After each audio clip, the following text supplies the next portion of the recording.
Сәлеметсіздер ме балалар? Бүгін бізде өзін-өзі тану сабағы. Тақырыбымыз достық татулықтан басталады. Сабағымыздың мақсаты татулық адамгершіліктің құндылығы жайлы түсінік беру.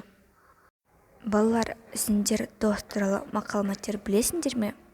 Білсеңдер айтып беріңдер. Жәнібек пен Азамат деген екі дос сахарада сапар шегіп келе жатып, әлденеге келісе алмай ерегесіп қалады. Жәнібек ашуланып Азаматтың кеудесінен қатты итеріп жібереді. Жәнібектің соққысы жанына батса да Азамат үндемейді. Бірақ құм бетіне Азамат «Бүгін менің жан досым кеудемнен итерді» деп жазады. Содан соң сапарларын ары қарай жалғастырады. Көп замай алдарынан үлкен көл кездеседі. Екеуі суға түсіп, салқындап алуға бекінеді. Суға түскен сол-ақ екен, Азаматтың аяғына балдыр оратылып, тұншыға бастайды.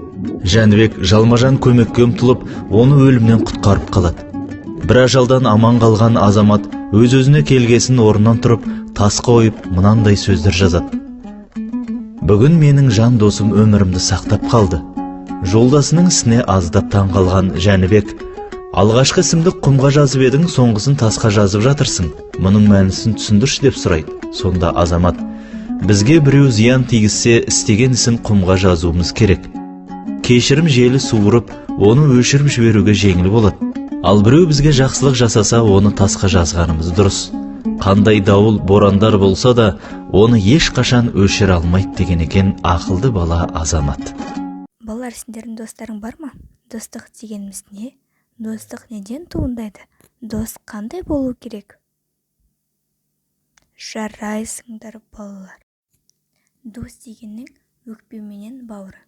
Білесің бе дос жолының ауырын? Бұл өмірде дос істеген адамдар тапса екен сол достардың дәуірін. Ал енді балалар, достық ережелерімен таныс болайық. Бірінші, достар тату болу керек. Достар тәттілерімен, ойыншықтарымен бөлісу керек. Достар бір-біріне көмек көрсету керек. Достар бір-бірін ренжітпеу керек. Осымен балалар, сабағымыз аяқталды. Сау болыңыздар.